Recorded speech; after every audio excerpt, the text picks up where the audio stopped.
Good morning, good afternoon, and good evening to the rest of you guys. We are back, Bitcoin Magazine Live. I am in my mother's basement, and we are joined by lightning expert and the man, the myth, the legend himself, Guy Swan.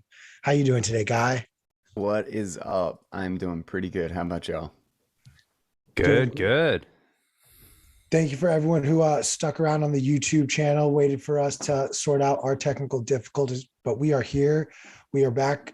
And just a quick reminder before we dive into all of this, guys, use code YTMAG, get 10% off your Bitcoin 22 tickets. We're all going to be here. Conversations like this and then some are going to be happening in Miami. Um, Ticket prices go up on Friday. I don't know how else to convince you guys otherwise. Guy, are you excited for Miami in about 21 days? Oh yeah, man. Hell yeah. It's gonna be absolutely bad shit. What are you most excited for? Uh, Probably exceptional amounts of drinking and then without a doubt dancing to Don't You Know Pump It Up. Like I feel like that moment has to happen at some point. Um, but other than that, like I'm just stoked about like there's so many things that I know everybody's just I hate it. Like there's a part of me that's just like you assholes just release it. But like part of me also just loves that I know there are so many things in the pipeline that are being announced or officially released at Bitcoin 2022. Um, the impervious browser, like a bunch of these things will be dropping. And I know there's like three or four that I've heard rumors of and like some back room conversations that I don't really know many details about, but I'm stoked. It's gonna be one after the other of just dropping something pretty epic, I'm sure. And I'm sure Jack Mallers and Bukele, have some psychotic crap in the bag, I'm sure. Samson Mao. Yeah, there's like a competition among who can announce the most stuff Who's at the got conference. who's got the Who's got biggest, surprises? most insane announcement? Yeah, yeah. What about for yourself? Any specific plans? Where will people find you at the conference? I don't think the schedule is like concrete, like officially concrete yet. But I'm probably gonna be hanging out in maybe like the Swan. I was in the Swan Dome for like a third of the time last year. So I'll probably be hanging out with the Swan crew again, a lot. So wherever they are, you'll probably find me. And I've got a panel on being sovereign in 2020s or in 2022 or something like that. And that's gonna be fun. That's gonna be fun. Got Parker Lewis, Breedlove. Uh, I think the other two are. We got a solid little panel on that one. That's gonna be a fun discussion. And I think I don't know. I don't know for sure on some other things. So I'll just leave it at that. There will Yeah, definitely be some other things that I'll be doing, and I'll be at the beefsteak, that sort of thing. for sure. Very bullish on the beefsteak. Right.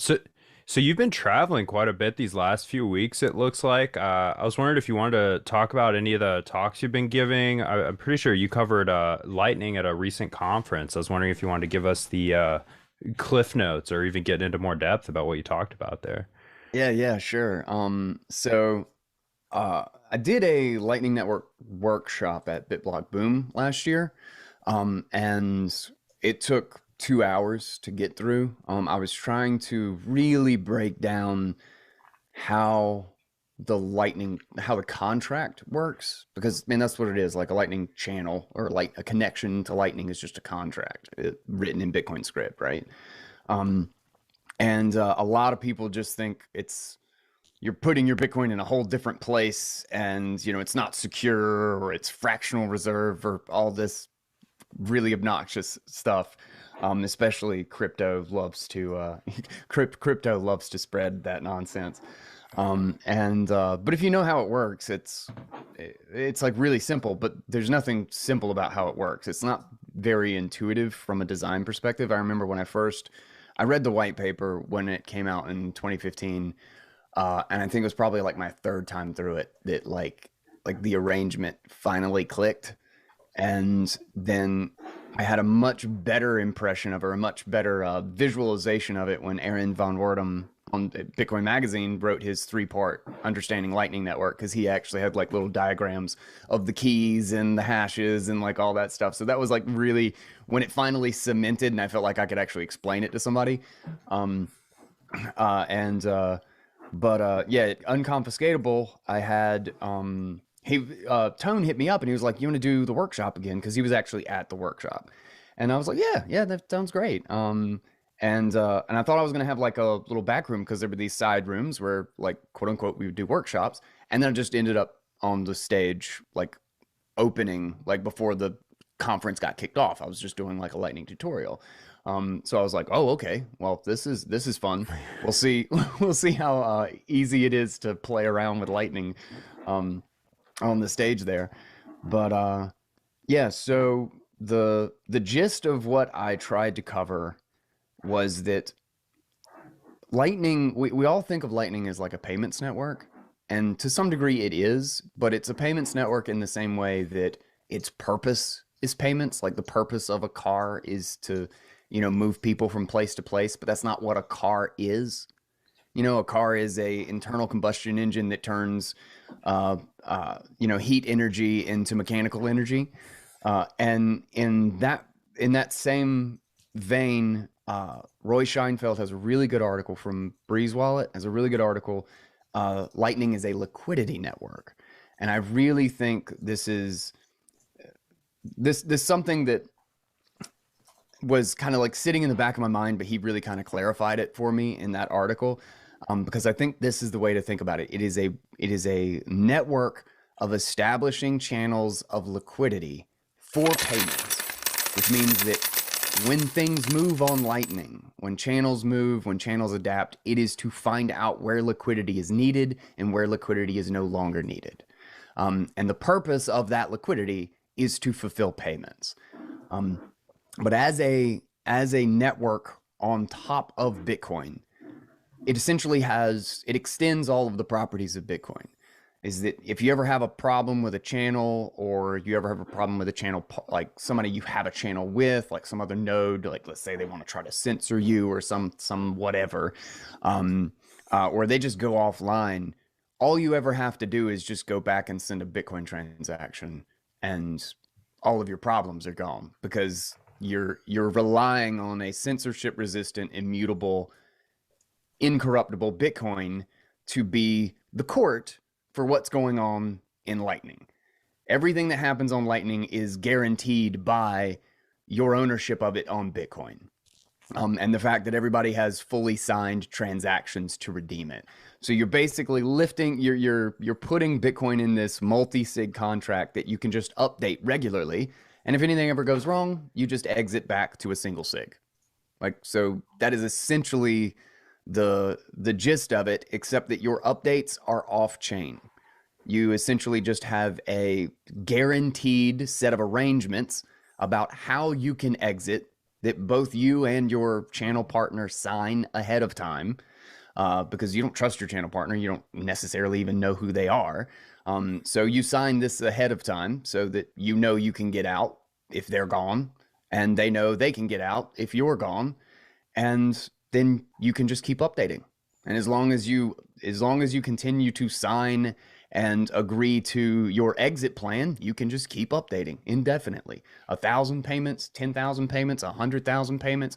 You can route it through 30 nodes to get to its destination, or 2, or you could just pay your party directly.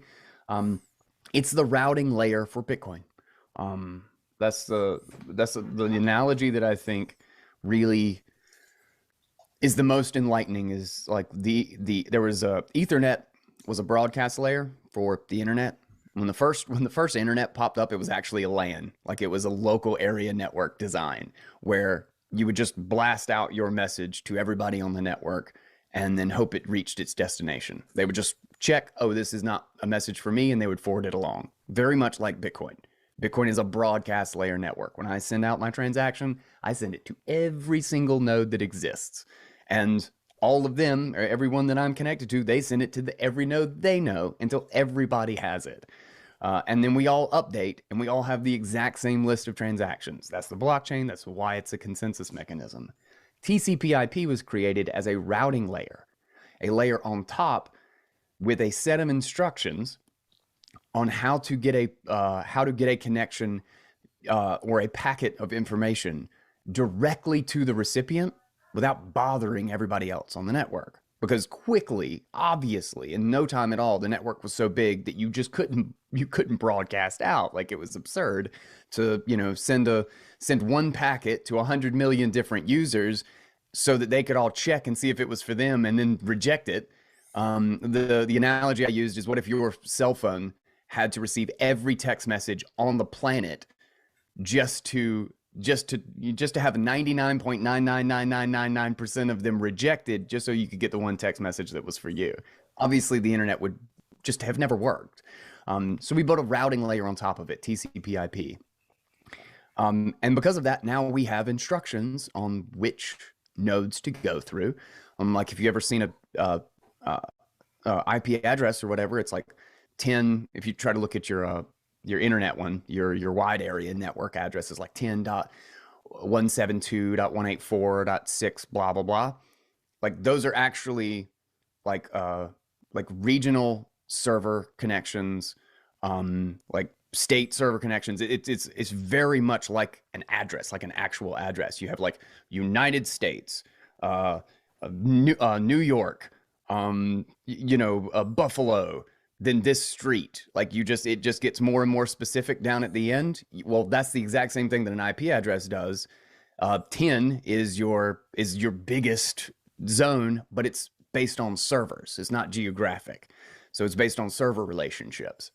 But that's how you just get from, that's why, like, when you ping Google or you make a connection to Google or something, you might go through 9 servers to get there, but you only go through those 9 servers. You just go through the 9 that you need to your regional, to the state area, to the fiber that jumps across the country, to their regional node, to their ISP, and then to Cupertino or wherever.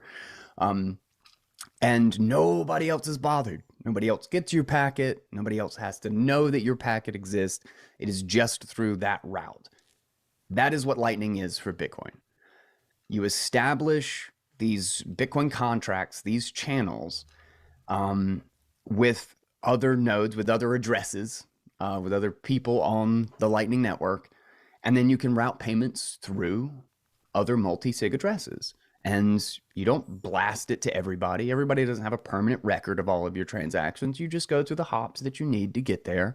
And the bandwidth relevant to each hop is your limitation to how much you can send, unless you split it up over multiple hops, you use multiple different nodes. It's funny that it actually has a lot of the same challenges that TCP/IP did, except it's with money. It's with digital money rather than digital packets. So there's a couple of new dynamics, but they're old problems. It's an old, like, it's a known architecture with known issues. So, like, that's why I think it's kind of obvious that, or at least to me, it feels obvious that this is the way this is going to work. That this is the way we're going to scale to the whole world. Because we've already done it once. It wasn't with money, but it was with communication. And then the number of different things that you can do on top of it, I don't know. It's crazy. There's a whole lot there, and it's moving at an incredible pace. I've been, like I say, I use it every day. Yeah. So I wonder, with that outlook, Bitcoin becomes something of a platform that can assimilate technology that it needs, that the community deems that it needs, or very much wants. What, in your mind, is the reason that Lightning succeeded? And I know you just explained this a little bit, where other sort of side chains and projects have failed. And I guess, like, my larger question is, like, what is the future outlook of Bitcoin to you? Do you believe that we will continue to bring in, maybe even technologies or protocols that we see in other cryptocurrencies, or is Lightning kind of one of the be all and end all?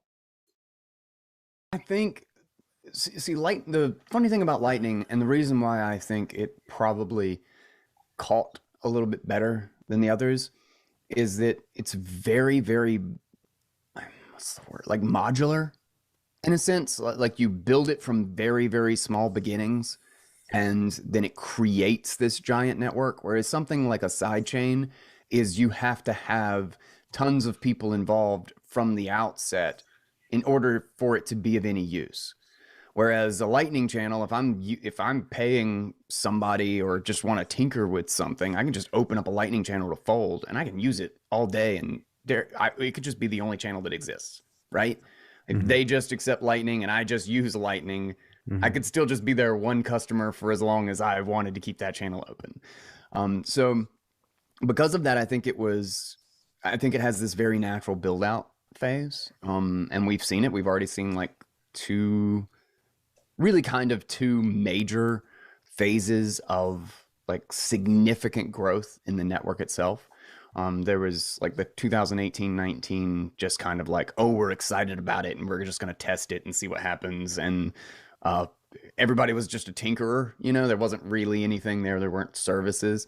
And then there's El Salvador phase of a country adopting it basically, and Strike and Fold and Breeze and Phoenix and all of this stuff. Like we've had a huge growth phase in the last give or take about a year. But I certainly think Lightning is also, though it's not like trapped on Bitcoin in any way. Lightning is literally just a protocol in its own right outside of Bitcoin. It's a way to design a relationship with multisig. So anything that has signatures and script can do this. Like you can do Lightning on Ethereum, you can do Lightning on, I don't know, some other whatever stupid Nano. You could do Lightning on anything that has like basic scripting, and you can also do Lightning on layer 3 on Bitcoin. You can do Lightning on Liquid. You can do Lightning on state chains, like as a derivative to state chains. Like there's so many different things you can do with it, and it can also talk to any of those things. You can easily bridge the gap because you update the transactions of a lightning channel on Liquid or on a state chain or on Ethereum or on Bitcoin exactly the same way. It's all just done with a payment hash, or a PTLC, whichever little model you want to use there. So because of that, I don't think there's any real limitation to how big it can get, in a sense, or to anything that it can do. Like for instance, like if Lightning has some sort of limitation on, like right now its biggest challenge is the liquidity in the right place. Well, you can actually fulfill liquidity in a different way. You can fulfill on the fly liquidity using the Liquid network or using state chains, so that you can still do it you can off-chain solve the on-chain liquidity problem of Lightning with a couple of different security models, or well, essentially with any security model that you have available to get liquidity with. So that's why I don't think it's just so interoperable and easy to build in small pieces at a time. And that's kind of the way I felt like, that's kind of how the internet naturally emerged. I don't know. It just made intuitive sense to me for some reason. It just felt like it was obvious that this was the one that was really going to stick, because any sort of limitation it had is just helped by all of the other potential alternatives. And sure, there maybe something else even pops up in like a big way. ZK Snarks as a ZK rollups as an idea sound good. They're novel cryptography in the sense that we really don't know much about their security. Bitcoin's really kind of more of a, okay, if it's been around for 20 years and nobody's broken it yet, then we can use it. Well, the idea of a payment proof rather than a fraud proof is a better conceptual idea, but it's pretty fresh. We don't really know if it's smart to put it in the foundation of something like Bitcoin when there is a potential risk. But then there's always the potential that like a shadow chain. Shadow chain is the model that Lightning Pool uses is that you can actually connect a Lightning contract, essentially like an agreement within a Lightning contract. So you have the security of Lightning connected to arbitrary computation. So what they do is they run a marketplace. So it's essentially a non-custodial marketplace.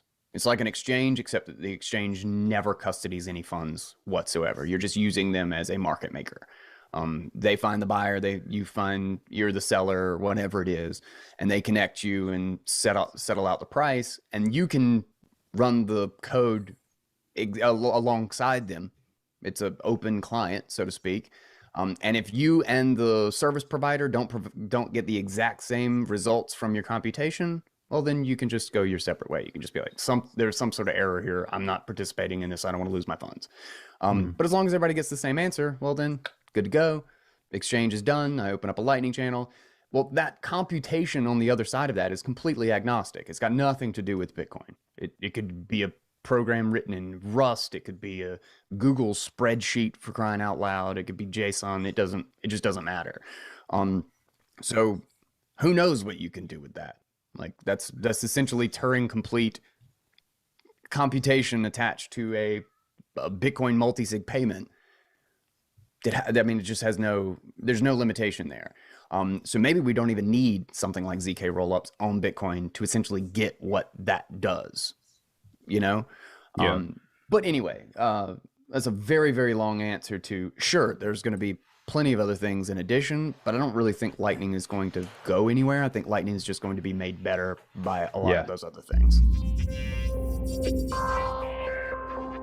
My fellow plebs, the Bitcoin conference is back. Bitcoin 2022, April 6th through the 9th, is the ultimate pilgrimage for the Bitcoin ecosystem. The Bitcoin conference is the biggest event in all of Bitcoin and cryptocurrencies. We're leveling up and making this bigger and better than ever. I'm talking straight to the moon with the 4-day-long festival in the heart of Miami at the Miami Beach Convention Center. This has something for everyone. Whether you're a high-powered Bitcoin entrepreneur, a core developer, or a Bitcoin newbie, Bitcoin 2022 is the ultimate place for you to be with your people and celebrate and learn about the Bitcoin culture. So make sure to go to b.tc/conference to lock in your official tickets and use promo code Satoshi for 10% off. You want more off? Pay in Bitcoin and you'll receive $100 off general admission and $1,000 off Whale Pass. Those are stackable. So go to b.tc/conference and attend the best conference in Bitcoin history. Yeah, I agree with you. So looking ahead, I mean, nothing's for sure. So I'm curious your thoughts. 100 years from now, the block subsidy is running out. Some people, I think, would even see that as a sort of a problem for Bitcoin's security. Do you see Lightning to be the solution for fees? Like, let's say fees get really high, and suddenly, I think the way that most people will interact with Bitcoin without even knowing it will be on something like Lightning, because they're not going to want to pay for final settlement final settlement might become something of a hot commodity, and but the block space is really kind of the real estate here that's going to go through the roof in value, I predict. Yeah. So you're just asking, like, do I think Lightning is essentially the correct direction for the supposed fee problem? Yeah, and I was just wondering your thoughts on that, kind of the future of Bitcoin. Like, is it a problem? Is it not a problem? Why not? I'm okay with thinking about it as a problem, because I think that's how we should think about everything. Like the only reason we got as far as we have is because of adversarial thinking, and I worry that we lose that these days. Is let's assume it's going to break Bitcoin and think about it like that. But realistically, do I think it's a problem? No. I genuinely think we're kind of already moving in the direction that solves that issue. Like the issue of fees is, are we aggregating enough payments to make sense for higher fees on the base layer? That is exactly what Lightning does. That is exactly what Liquid does. That's what state chains do. And in addition, I also think the singular ownership of a UTXO on Bitcoin will become more and more rare. It will become most ownerships will be shared, I think. That Interesting. particularly with like Taproot and the tools that essentially hide multi-sig and arrangements, I think it would make a lot of sense. Like, and I say this because this is how I would love to do it with my friends and family who I help with Bitcoin doing stuff all the time, is that what if we had a single UTXO where we all had essentially the Lightning contract agreement to exit unilaterally if we needed to, and all our funds are in one place, but it's a single Taproot signature. Nobody really knows that it's multi-sig, because Taproot is indistinguishable no matter how much scripting or signature or whatever you have behind it. And only if for some reason there's contesting, there's some sort of a problem, does someone exit. But when everything's going great and everybody's in agreement and everybody's holding their own funds or opening up their own Lightning channels in this little, what are they called? Like family trusts or whatever, this was actually kind of the model for funds back in the 1800s before we got these huge centralized financial, this bloated financial mega giant things that we think of today. It used to be families running funds together, like managing their own money. It used to be far, far more decentralized and centered around trusted groups of people. I kind of see it going back there because we have that base infrastructure that turns that incentive on its head and kind of makes the mega giant corporations no longer have the advantage. They no longer have the scaling advantage of finance or the permissioned advantage of finance, because finance is no longer permissioned. So when that falls away, when that incentive and the feedback loop of massive financial corporations breaks, well, then I think we break back down into 100,000 different little finance centers centered around families and local communities and stuff like that. And do you think something like a micro strategy, or even yourself, like let's say, you become the Guy Swan bank, do you worry about banks kind of co-opting that ownership of the UTXOs, as you said, and having contracts, I don't know, with other stipulations in them for common people that aren't going to take the time to understand the value proposition that owning and custodying your own UTXO offers? I think the maturity of this space will be, I think what we're learning right now in the world is that we should not trust people. is that trust will be abused. And companies are not, a bank is not a safe place to put your money. People in the very comfortable Western world are learning that that's a stupid thing to do. People that I never would have thought of having that conversation with, I'm having that conversation with today. So we tend to learn the hard way. It's kind of humanity's way of doing things, is we do what kind of works until it breaks, and then we cry about it, and then we fix it the way we should have fixed it from the beginning. I think what we're watching right now is the breakdown of trust in our major institutions across the globe. And I think this will continue throughout the rest of the decade. Sure, they'll try to co-opt and get any semblance of power or control back. Sure, it'll take a really long time to transition away, and people will have to learn the lesson two times and three times, some.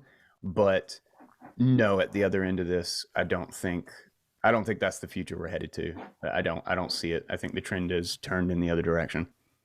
I am curious what your thoughts are on a situation that none of us are going to see come to fruition. But when the last Bitcoin is mined and there's no more block rewards, what effect do you think that has on the Lightning Network and fees to transact?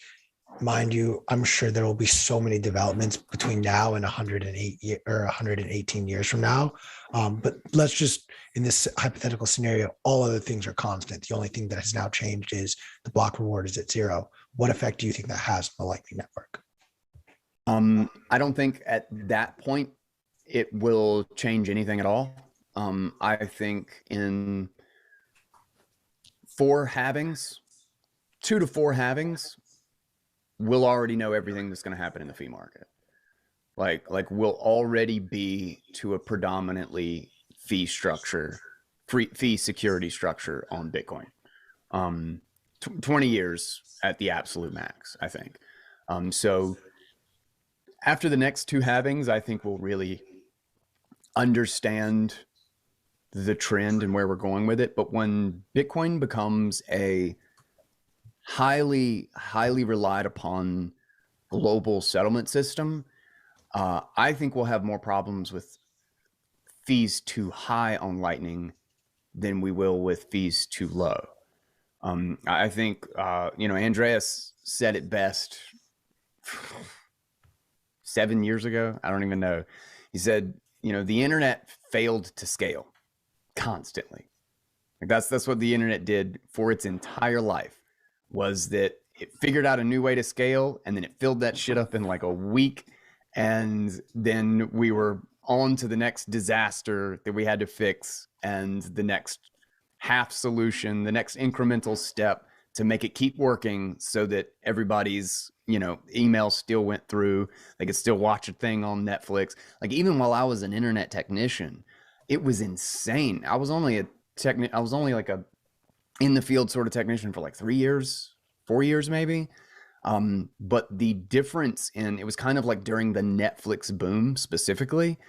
And the traffic, like I would just kind of like, I don't know, maybe I'm just a psychotic nerd, but I would like watch, like I would look up like my local node for like traffic statistics. And like, I was like really fascinated with like how the network was growing. And like, we were like every 2 months we had completely new equipment, and we're like replacing, node infrastructure. And we're like, okay, we're doing a trunk line improvement over here. So we're all going to have an update. You're going to get lots of phone calls, just so you know. And it's shocking how much goes on behind the scenes that users just don't even know. Like it just happens, and like we're trying to do it as quietly as we possibly can so that nobody's, their cable doesn't go out or their internet doesn't have to blink off for any span of time. But the traffic went like Netflix. Like I said, it was during the Netflix boom. Netflix went from like 5% of our traffic, like the traffic on our network, to like 80% in like 2 years. Like we went from like just not having like this steep data load to it was all the data. It was just nothing but streaming, and people were streaming for hours and hours and hours, and it was insane. And we were like, it was like this like kind of on the edge of panic for like a year and a half while we were trying to adjust to that. And that happened so quickly. And I don't think people realize how on the edge it's like, okay, we have to, when people were like, oh shit, why did this channel move or something? Like, why is channel 39 no longer on the base thing, and now I have to have a box for it? It's because the old broadband, the old like television analog communications take up like 100 times the space because it's so shitty. Like it takes like 100 times the space. Like think about it, like a analog channel is like, and this is actually not too far off. It's kind of the same wavelength. So like radio stations, you have like 107.9, 107.7, 107.5. Well, think of an analog channel as one channel is like from 100.1 to 103.1. But if you had digital, you could fit 101.1, 101.2, 101.3, 101, like you can just massive number of digital channels. So we'd have to like completely rework like the back end of how all of these channels and things line up, and fight over which channel is going to be dropped from the analog stations to piss off the fewest number of people so that we can have 2 more upstreams and 8 more downstreams for everybody who's switching to Netflix. The internet has been that disaster since day one. It's just been a constant struggle of how do we scale. Bitcoin, I think, is going to go through the same thing. Lightning, I think, is going to go through the same thing. Is every time we've got something figured out and fees drop back down or whatever, it's just going to unleash a huge ocean of new demand, of new people opening channels, of companies opening up channel factories with all of their business partners. And then we're going to go through another hype cycle of, huge explosive cycle like we've seen with El Salvador in the growth of the Lightning Network. And then suddenly Lightning Network payments are going to cost a crap ton. You're going to be paying $1 to move a freaking payment, $100 payment over Lightning. It's like 1%. This is insane. I am aghast. I am pissed. I'm going to call up Breeze for being just a unbelievably expensive LSP. I'm going to close my damn channel and I'm going to open it with async. We're going to argue about it and it's going to be a bitch and everybody's going to say it's dying and Lightning Network's never going to work, even though, 6 countries are now using it. And then we're going to go through it all over again. And it's just going to keep happening. But yeah, I don't think outside of the fact that I love thinking about it adversarially, and I think we should plan for the fact that we need to know, at least orient to the possibility that the lack of subsidy, because that's how Bitcoin has survived, to date, that the lack of subsidy will be a problem.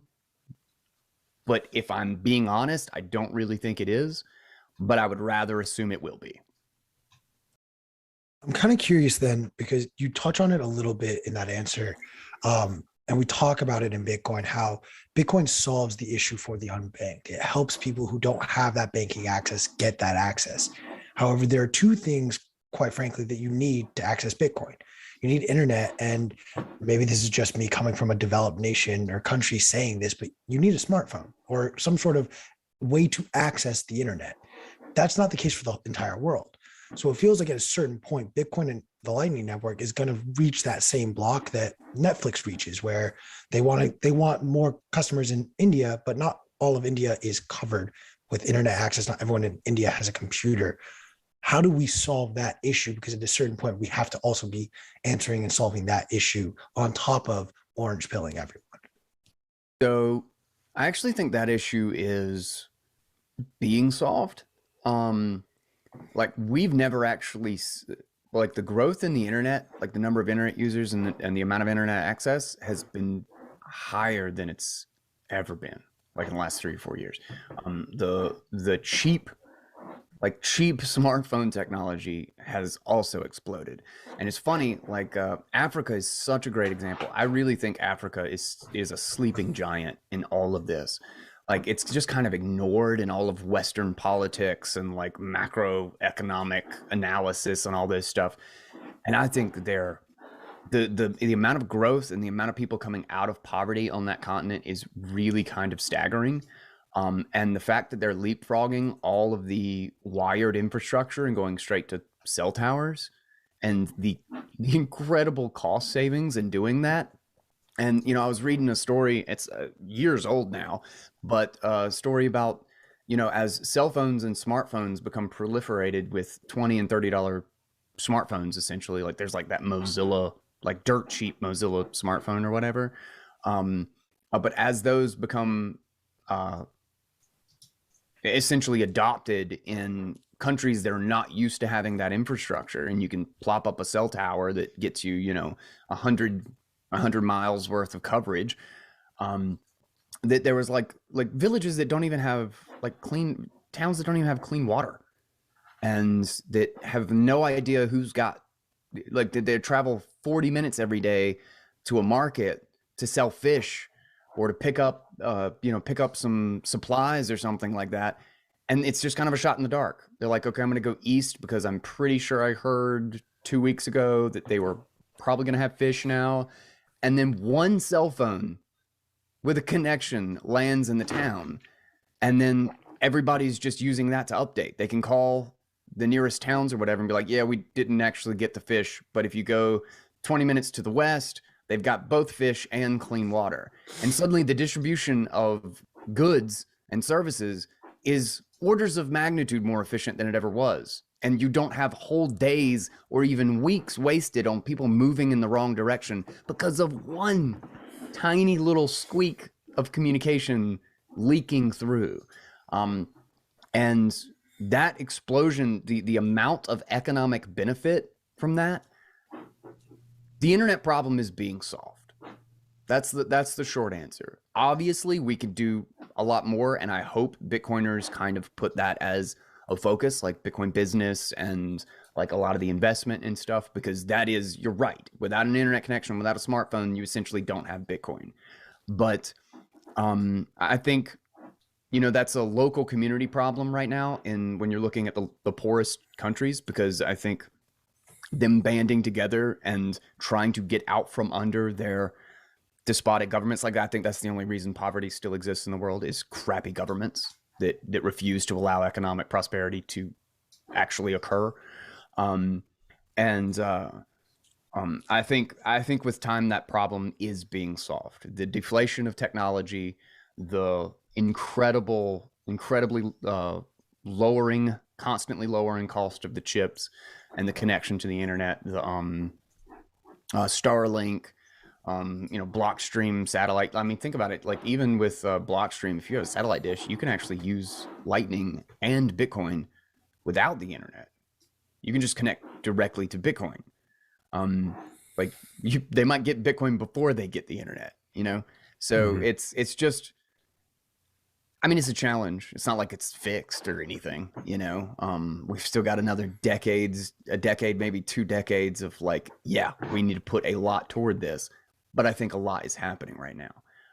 And that feedback loop is actually going to be really powerful. As they become slightly more wealthy, because they adopt a little bit of it, that's going to cause a feedback loop to give them exactly the wealth they need to reinvest and give them a better boost, give them better internet connection, give them more cell phones, et cetera, et cetera. And I think we're going to see that move quicker than any of the other infrastructure. Yeah, those kinds of technologies they're mimetic. I mean, they move through society at such a rapid pace. I'm sure we've all experienced this personally with Bitcoin. Whether you were the first member of your family to get into it, you're probably not the only one now. If you've been in it for any length of time, you've probably managed to orange pill the homies and the mom and dad and everybody else. So it's fascinating to watch it play out. Yeah, without a doubt. It's going to be crazy. Was it Renee? Was it Renee Pickard? Shit, I don't know. Somebody on Lightning.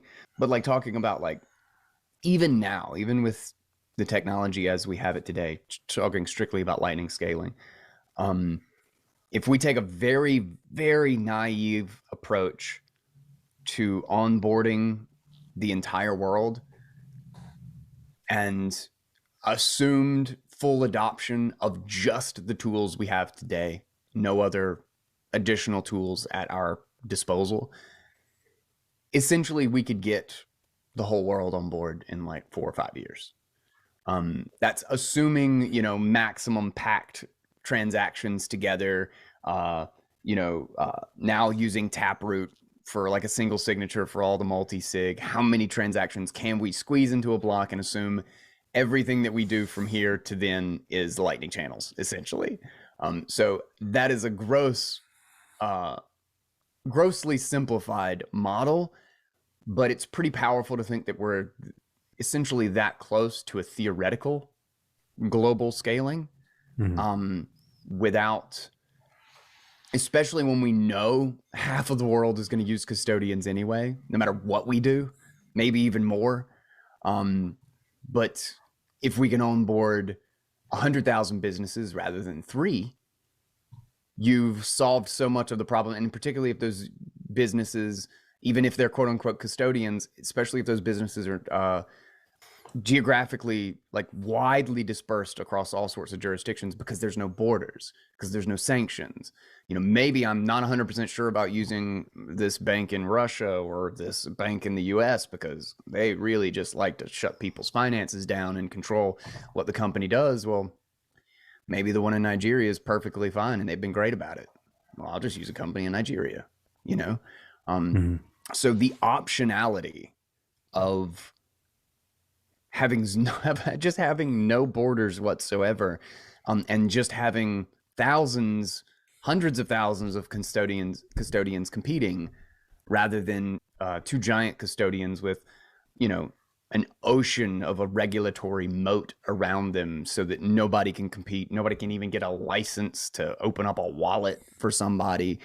Like the huge leap forward in progress that alone makes possible. I think that changes the world even before we have everybody with their own UTXO, which is still a model I hope to get to one day. Yeah, I wonder, not to be like the fudster on the podcast, and to clarify, I don't think this has any bearing on the Bitcoin protocol itself, but there is a lot of talk or worry.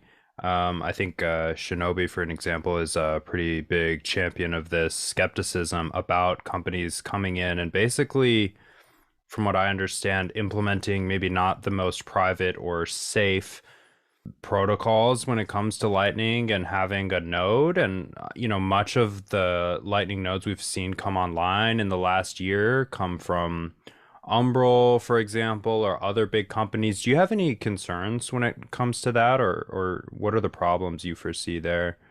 Well, to some degree, Lightning is still reckless, like Lightning is not perfect. It still has its hiccups. Like I still have, every once in a while, one payment won't go through on one wallet or whatever, whether it's, oh, I don't have the liquidity or something, and I'll just jump over to a different one and then do it over there. But I have so many wallets now that it always works for me if I just use the next one. But without a doubt, Lightning is a step function improvement on privacy over Bitcoin, but it still has plenty of privacy concerns. And I think we're going to see kind of continuations of things like that. It's kind of like, that's what we saw with Bitcoin. Is Bitcoin could be way more private, but we're all using on and off ramps.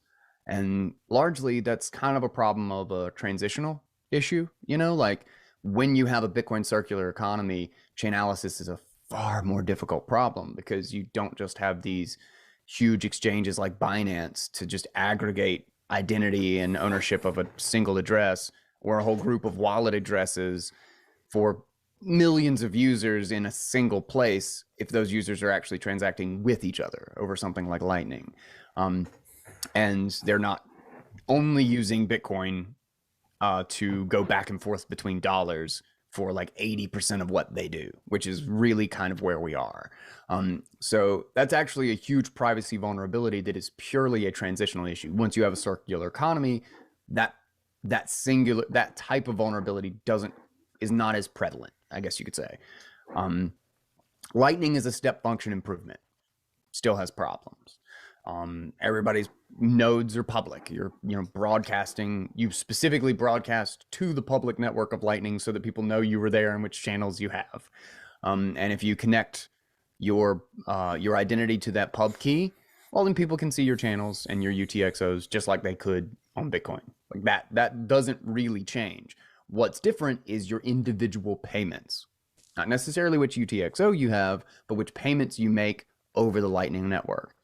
And there are plenty of privacy tools on top of that, but I think this is humanity. I mean, this is why I follow Shinobi, and I really like, him, John Carvalho, and there's like 3 or 4 others that just can't think of off the top of my head, but that I think of as like contrarians that I follow specifically because I know they're just, every time this new thing comes out, they're going to shit on it on Twitter. And yeah. I appreciate that. Like I want to get the other side of it. So I feel like I have some semblance of reality of what I'm looking at. But I also think generally they are contrarian for the sake of being contrarian. Like there's always something negative to point out. There's always a limitation. Like that is never going to change. So it's important to point out those trade-offs. But if we only focus on the trade-offs rather than the fact that it is an improvement over the last thing, well, then we're only ever going to see what didn't come to fruition yet, right? Yeah. And I think that's kind of where we are with Lightning. Is yeah, yeah. Look, Jesus, look at the internet. Look at the history of everything. There was always a optimal way to implement it, and everybody always just did the shortest route they could to just say, "I have it." You know, like we always implemented it poorly. We always implemented it without the best cryptography or without the best privacy. And I think it's up to us to keep making incremental improvements to all of those things, and the users adopt them, which essentially forces the companies and the merchants and the exchanges and whatnot to adopt them. And that's how we push forward. I mean, yeah, Yeah. right now there's a lot of really loose implementations. You know, security is iffy in some situations. Privacy is a bit of a mess, but it's all better than it was 2 years ago. So Yeah. I see a good trend at least. Yeah. I think there's a lot of amazing things still in the works.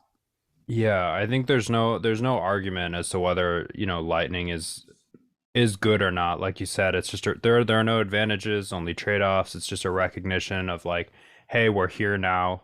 How do we improve this iterative process? And I think with the help of people that are very, you know, loudly contrarian to new things that Bitcoin wants to bring home to roost. I mean, I think that's how we get to the cleanest version of the simulation that we can.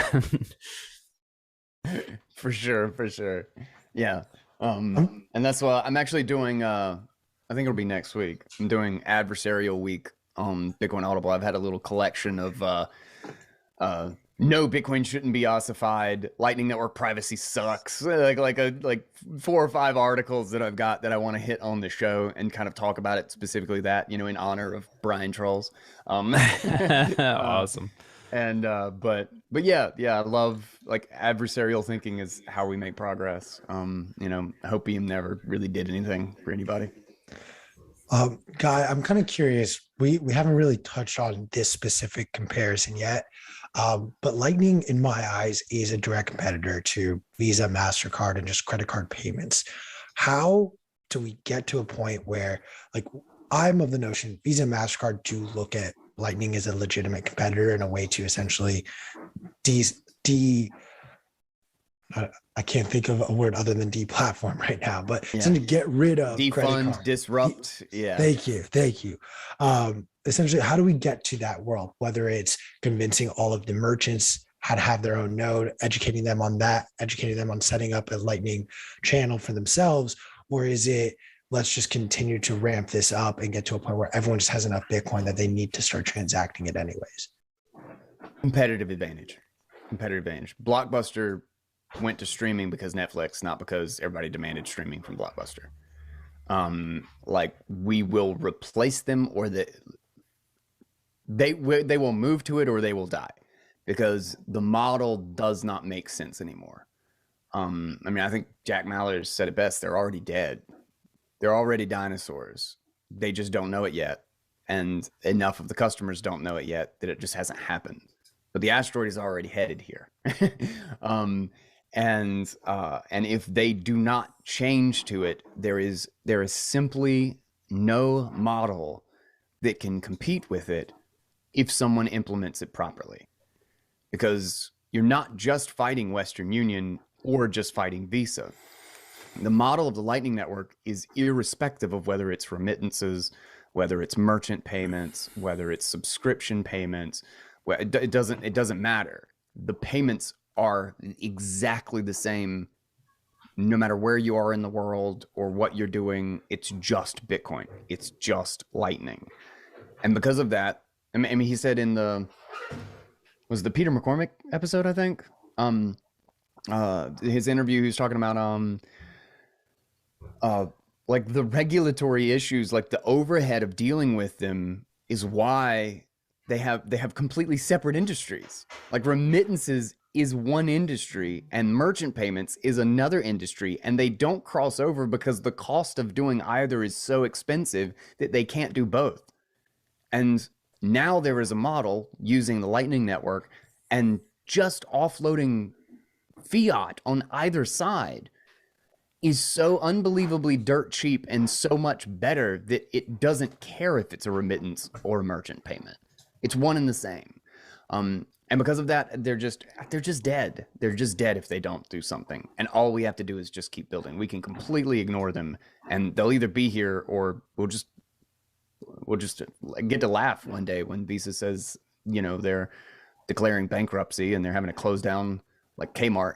They're like, we're going to shut down a whole bunch of our institutions or whatever because everybody's just using something that's cheaper, faster, and better and has no restrictions. I look forward to the day when I don't have to pay a 5% fee just to access or pay for something just because I wanted to use a credit card. Really crazy that we put it that somehow we have come to this point in the age of ubiquitous communication where we can stream video to each other live from 6 different locations and project it out to 1,000 people all at the exact same time on multiple platforms. But we can't do a credit card payment. But I can't send anybody here money unless we're using Bitcoin. It's so stupid. It's so weird. The irony of what really set me off on this was I was trying to buy a pupusa, an El Salvadorian, delicious breaded meat at my local farmer's market. And they had Square, and they had a set 75 cents charge on a $5 charge. So it was like a 15% fee.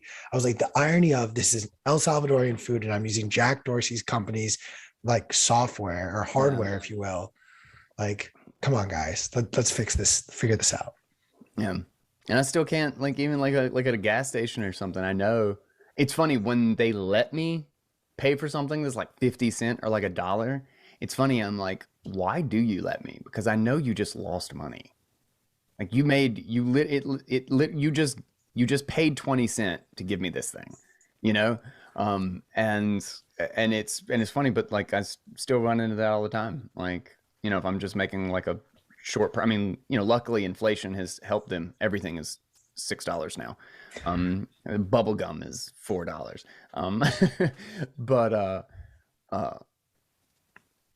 it's insane that we still put up with that. It seems crazy to me that we haven't solved that problem. What is literally until Bitcoin? Have you ever to a complete stranger merchant gone down this rabbit hole with them, and what has that conversation been like? Did it come to fruition? Was it just like, oh, this is another crazy person telling me about internet money again? Like, go away.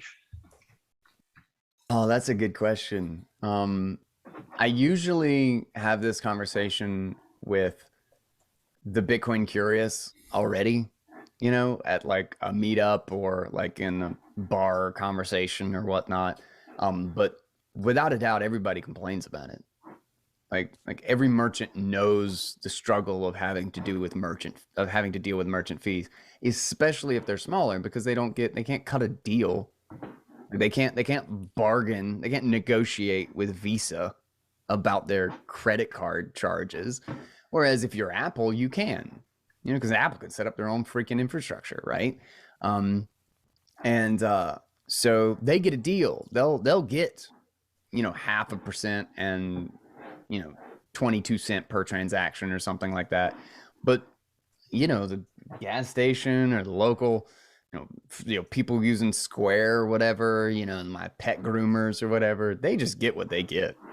2%. 50 cents per transaction. They don't have an alternative. What are you going to use? Don't accept Visa credit card. Don't accept Visa cards. Ha! Good luck. So that struggle is real. Now they'll always typically if they don't really know about Bitcoin or they're not curious in Bitcoin, they just like, oh, you're going to sell me this scam. To tell me I got merchant problems or whatever. I don't need volatility problems on top of merchant problems.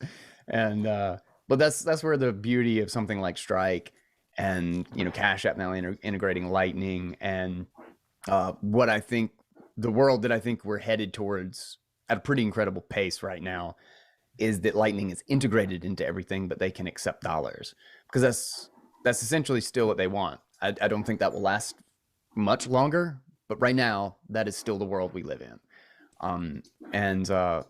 In that sense, Lightning and Bitcoin is still one of the best solutions.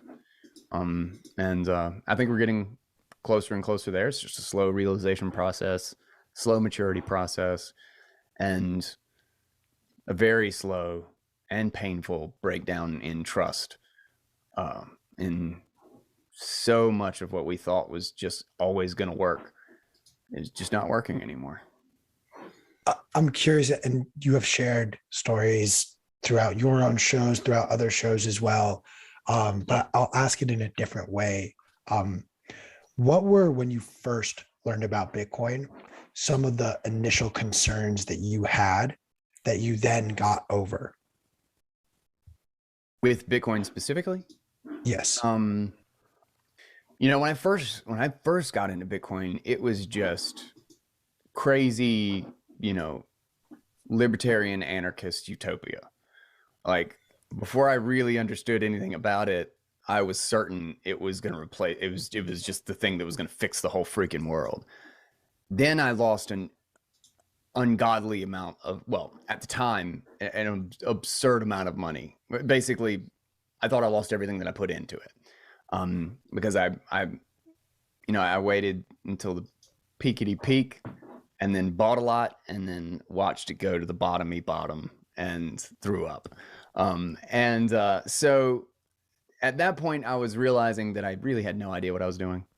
Like if somebody asked me to explain how Bitcoin worked, I was like, I don't know. It's libertarian utopian money, you know? like it was just BitTorrent cypherpunk Austrian economics to me. I genuinely did not know how it worked. Then that's when, you know, assuming that I had lost everything that I had put into it, that's when I put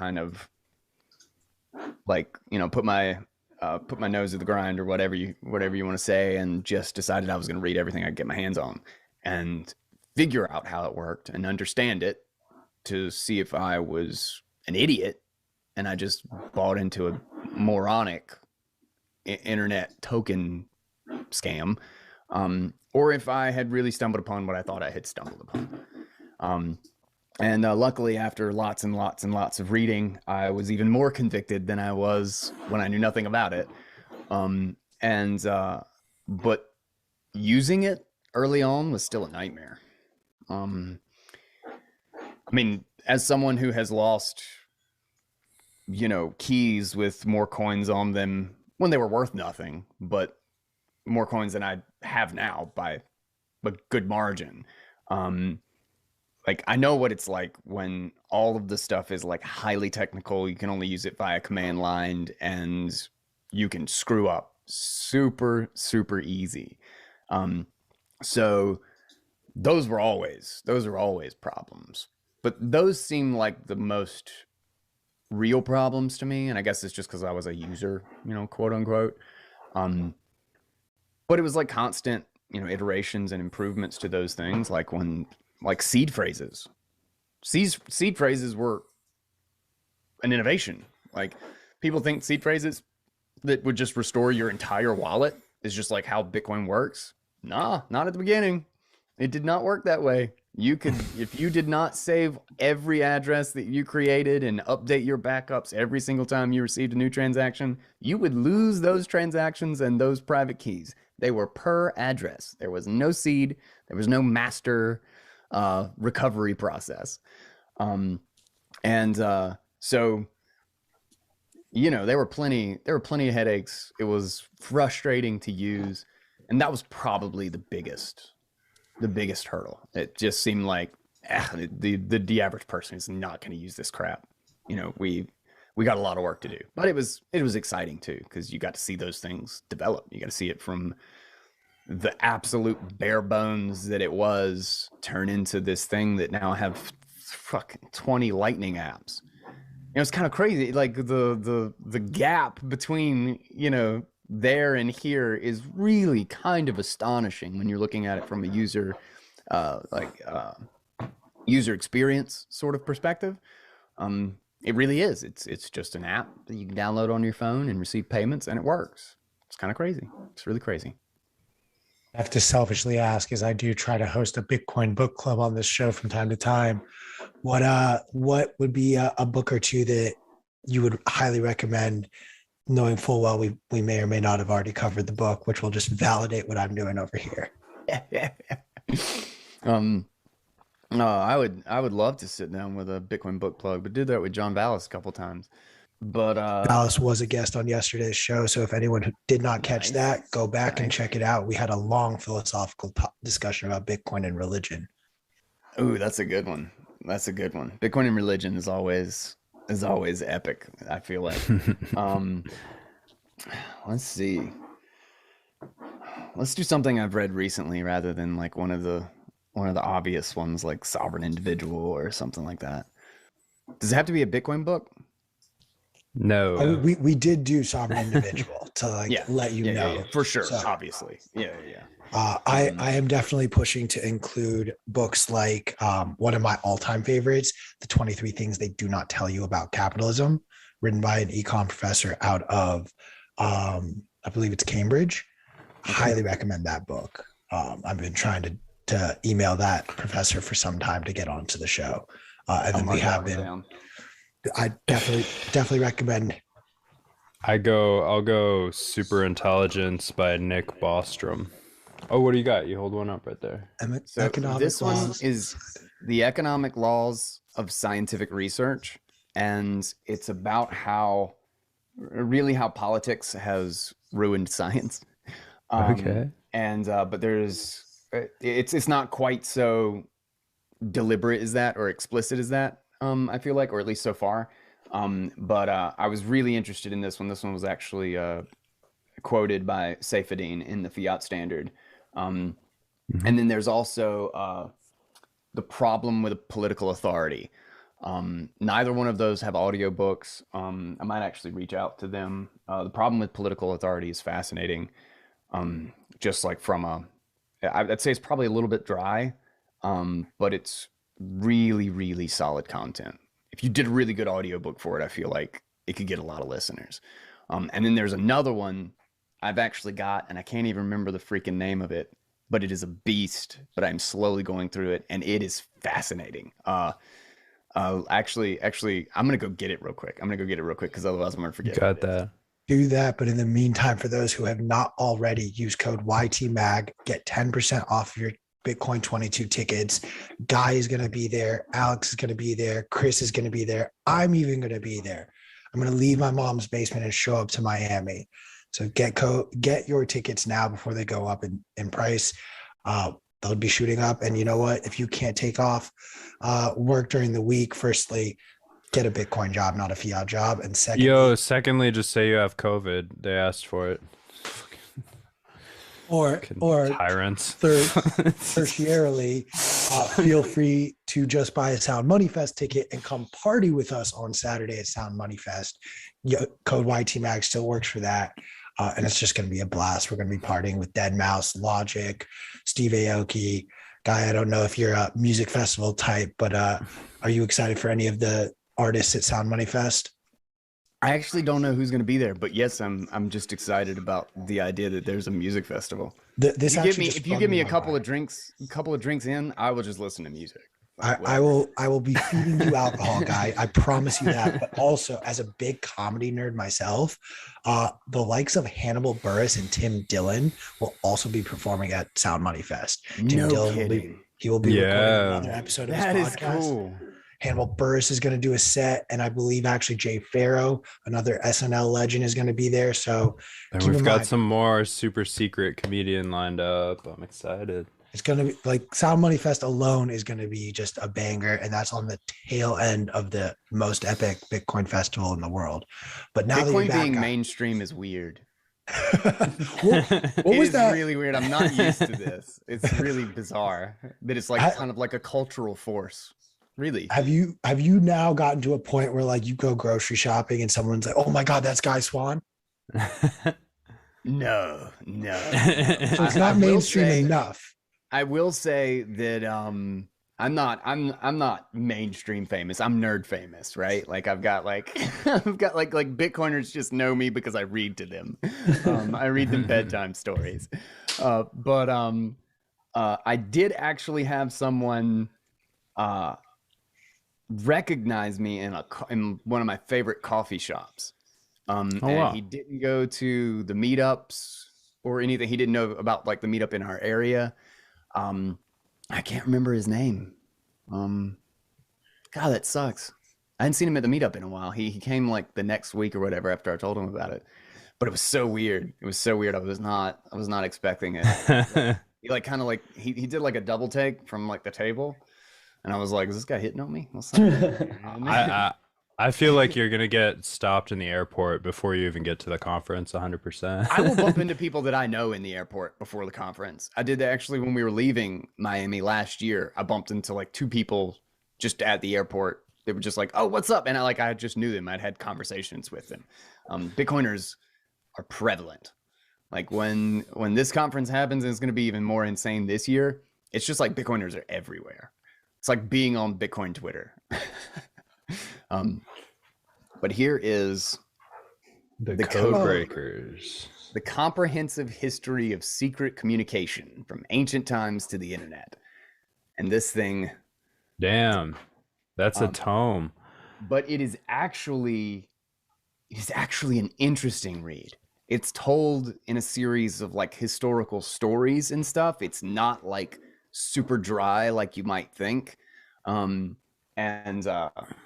very, very slowly getting through it because I've got plenty of things to read.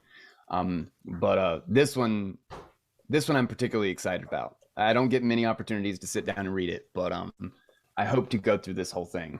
And Jesus, I don't even know if I'll ever make a 110-hour audiobook of it, but maybe one day. We'll see. That's awesome. I have to say, Guy, you have now very quickly shot up as one of my favorite guests, because anyone who recommends books for me immediately becomes one of my favorite people. So thank you for those recommendations. Yeah. I got a book or two. I read one of those. Yeah. Well, I wanted to give Chris a chance to hop in and ask any questions. Chris, do you have anything on your mind? You're just producing over there. Like, yeah. I mean, I get the privilege. I live in the same area as Guy, so I get to talk to him at meetups, unlike you and Q. I was just running the stream. Were you there last night? Actually, I was. I meant to. Oh, damn! I'm sorry I missed you. I was meaning to actually get back out to it, but yesterday, like about mid-morning, midday, they're doing like a footing for there's like a jut out that I'm trying to do for the basement to have an entryway from outside. And it was not in the right spot and it was not the right shape. And I was like, oh shit.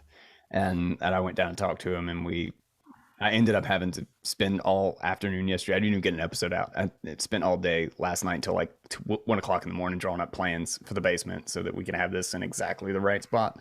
So that's why I missed it. I was sad. It was like 9 o'clock and I was like, shit. I didn't even think about it. I totally missed the meetup. But anyway. No worries.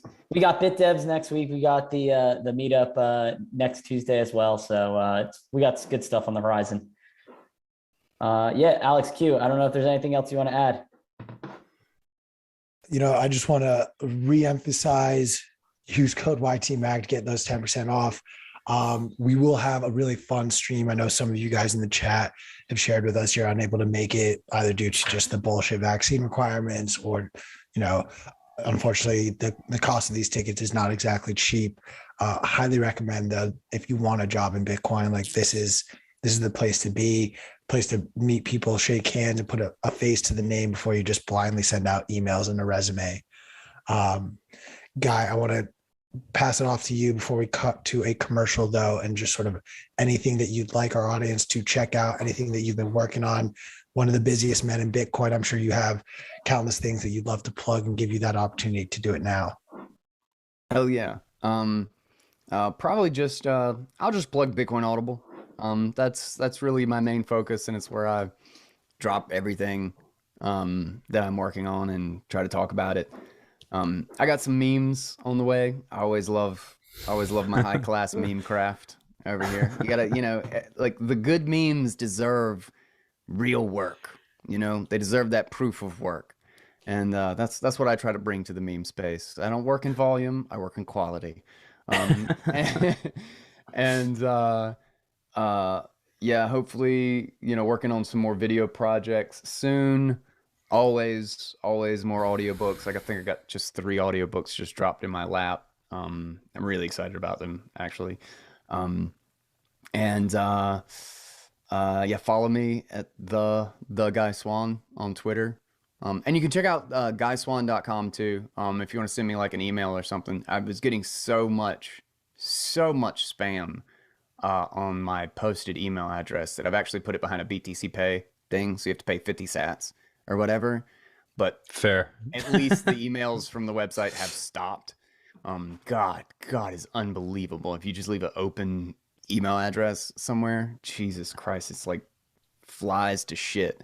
And maybe I'll lower it to like 10. Maybe I should make a like a lightning login, just as long as you have a lightning wallet, right? Like you just that should be enough You're to good. stop all the bots, right? And bitcoinaudible.com, I'm slowly getting that back up to date. And trying to do post and get my vote page back up. So if you want to listen to something specific, you can vote it up, give it 10 sats, and it bumps up to the top of the page. Yeah, Bitcoin Audible and the Guy Swan. You guys heard it. Make sure to check it out. If you guys aren't already following Guy, what are you doing? Yeah, we'll make sure to post it in the chats, on the YouTube side, on the Twitch side as well. Thanks for joining us, guys. Thanks for joining us, Guy. This has been awesome. I've been looking forward to this for weeks, man. Love your show. Yeah. Love your podcast. Everybody go check that out for sure. Appreciate it, man. Good time.